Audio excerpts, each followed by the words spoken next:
வணக்கம். நீங்கள் இணைந்திருப்பது தமிழ் எஃப்எம்மின் உலக செய்திகளோடு. செய்திகளுக்காக நான் அபினா ஜெயகாந்தன். விரிவான செய்திகளுக்கு முன்பதாக முதலில் இன்றைய நாளிற்கான தலைப்பு செய்திகள். ஈரானுக்கு எதிராக செயற்படுமாறு ஆஸ்திரேலிய அதிபர் அறிவிப்பு. ஈரானிய ஏவுகணைகளை சுட்டு வீழ்த்திய அரபு நாடுகள். நெருப்புடன் விளையாட வேண்டாம் என எச்சரிக்கும் ஈரான். ஏவுகணைகள் இல்லாததால் ரஷ்ய தாக்குதலை முறியடிக்க முடியவில்லை என உக்ரைன் அதிபர் கவலை. சிங்கப்பூர் பிரதமர் திடீர் பதவி விலகல். அமெரிக்க ஜனாதிபதி தேர்தல் தொடர்பான விமர்சனம். ஓமானில் கடும் வெள்ளத்தால் பாரிய இழப்புகள். இந்தியாவில் படகு கவிழ்ந்து விபத்து, சிறுவர்கள் உட்பட பலர் மாயம். இந்திய பொது தேர்தலில் வாக்களிக்க உள்ள இலங்கை பெண். தொடர்வன விரிவான செய்திகள். ஈரானுக்கு எதிராக செயற்படுமாறு ஆஸ்திரேலிய அதிபர் அறிவிப்பு. 32 நாடுகளை ஈரானுக்கு எதிராக செயற்படுமாறு ஆஸ்திரேலிய வெளியுறவுத்துறை அமைச்சர் அவசர கடிதம் ஒன்றை எழுதியுள்ளார்.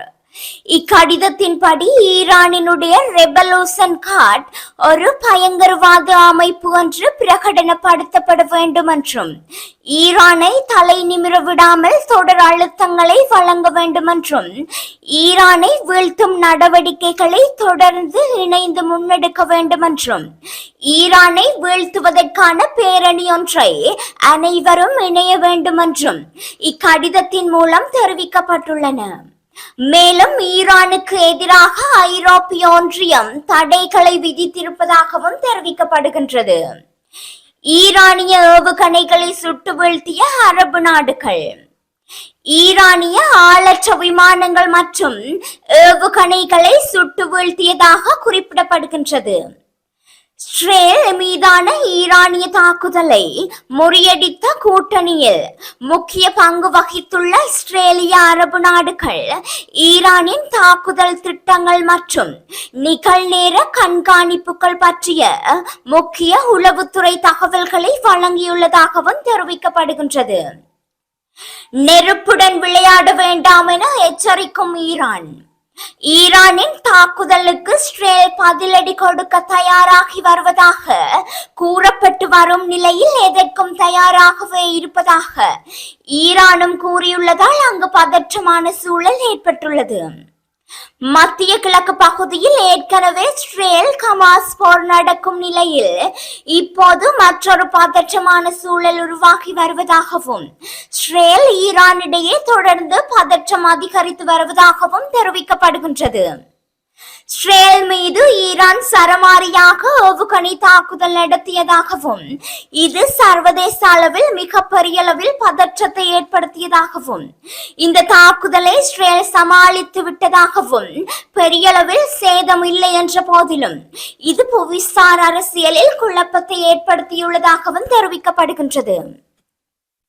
இதற்கிடையே ஈரான் தாக்குதலுக்கு பதிலடி கொடுக்க இஸ்ரேல் தயாராகி வருவதாக தகவல்கள் வெளியாகியுள்ளது. இதற்கு இஸ்ரேல் பிரதமர் பெஞ்சமின் நெதன்யாகுவின் முடிவுக்காக காத்திருப்பதாகவும் இஸ்ரேல் ராணுவ தளபதி கூறியிருக்கின்றார். இஸ்ரேல் தாக்குதல் நடத்தினால் அதற்கு நொடிகளில் பதிலளிப்போம் என்ற ஈரான் தேவைப்பட்டால் இதுவரை பயன்படுத்தாத ஆயுதங்களை கூட பயன்படுத்துவோம் என்று கூறி அதிர்ச்சி கொடுத்துள்ளது. இது மத்திய கிழக்கு பகுதியில் பதற்றத்தை அதிகரிப்பதாகவே இருக்கின்றது. ஈரான் தாக்குதல் தொடர்பாக இன்று இஸ்ரேல் பிரதமர் பெஞ்சமின் நெதன்யாகு தனது அமைச்சரவை கூட்டத்தை நடத்தியுள்ளார். 24 மணி நேரத்திற்குள் பெஞ்சமின் நெதன்யாகு நடத்தும் இரண்டாவது கூட்டம் இதுவாகும் என்றும் இதுவரை பதில் தாக்குதல் தொடர்பாக இஸ்ரேல் எந்த ஒரு முடிவையும் எடுக்காத நிலையில் இது முக்கியமானதாகவும் பார்க்கப்படுவதாகவும் இருப்பினும் இஸ்ரேல் தன்னை தற்காத்துக் கொள்ள தேவையான அனைத்தையும் செய்யும் என்றும் நெதன்யாகு அமெரிக்க உயர் அதிகாரி ஸ்டீவ் ஸ்காலிசூடானுடன் தொலைபேசி உரையாடியதில் கூறியதாக இஸ்ரேல் பிரதமர் அலுவலகம் தெரிவித்துள்ளது. அதே நேரம் ஈரானும் கூட இஸ்ரேல் என்ன செய்தாலும் அதற்கு பதிலடி கொடுக்க தயாராகவே இருப்பதாகவும் தெரிவித்துள்ளது. ஏவுகணைகள் இல்லாததால் ரஷ்ய தாக்குதலை முறியடிக்க முடியவில்லை என உக்ரைன் அதிபர் கவலை. ரஷ்யா உக்ரைனின் கட்டமைப்புகளை குறிவைத்து தாக்குதல் நடத்தி வரும் நிலையில் கடந்த 11ஆம் திகதி டிரிபில்லியா மின்சார உற்பத்தி நிலையத்தை ஏவுகணைகள் மூலம் ரஷ்யா தாக்கியது. இதில் உற்பத்தி நிலையம் முழுமையாக சேதமடைந்து 100% மின்சாரம் தயாரிக்கும் திறனை இழந்ததாக உக்ரைன் அதிபர் ஜெலன்ஸ்கி தெரிவித்துள்ளார். ரஷ்யா 11 ஏவுகணைகளை மின்சார உற்பத்தி நிலையம் நோக்கி வீசியதாகவும் அதில் உக்ரைன் ராணுவம் 7 ஏவுகணைகளை சுட்டு வீழ்த்தி மற்ற 4 ஏவுகணைகள் டிரிபில்லியா மின்சார நிலையத்தை தாக்கியுள்ளதாகவும், இந்த நிலையில் எங்களிடம் ஏவுகணைகளை எதிர்த்து தாக்குதல் நடாத்தும் ஏவுகணைகள் இல்லை என்றும், மாறாக அதற்கு என்றும் மின்சார நிலையத்தை பாதுகாப்புக்கான ஏவுகணைகளை அனைத்தும் தீர்த்து விட்டன என்றும் உக்ரைன் அதிபர் ஜெலன்ஸ்கி கவலை வெளியிட்டுள்ளார். ரஷ்யாவின் தாக்குதலில் சிறந்த முறையில் எதிர்கொள்ளும் இடமாக உக்ரைன் தலைநகர் விளங்குவதாகவும், ஆனால் உக்ரைனுக்கு நிதியுதவி வழங்கும் விவகாரம் அமெரிக்காவின் பாராளுமன்றத்தில் தொடர்ந்து நிலுவையில் உள்ளதால் வான் பாதுகாப்பில் குறைபாடு ஏற்பட்டுள்ளது என்பதும் குறிப்பிடத்தக்கது. சிங்கப்பூர் பிரதமர் திடீர் பதவி விலகல். சிங்கப்பூர் பிரதமர் லீ சியன் லூங் அடுத்த மாதம் 15ஆம் திகதியுடன் பதவி விலக உள்ளதாக அறிவித்துள்ளார்.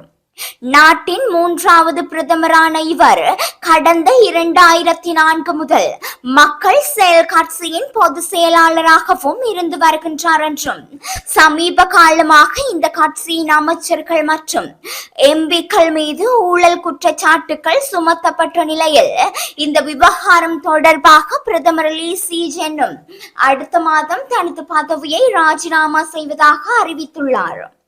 மேலும் தான் பதவி விலகும் அதே நாளில் நாட்டுக்கு புதிய பிரதமர் பதவி ஏற்பார் எனவும் அவர் கருத்து தெரிவித்துள்ளார். பிரதமரின் ராஜினாமா அறிவிப்புக்கு சிங்கப்பூர் மக்கள் வரவேற்று தெரிவித்துள்ளதாக தெரிவிக்கப்படுகின்றது.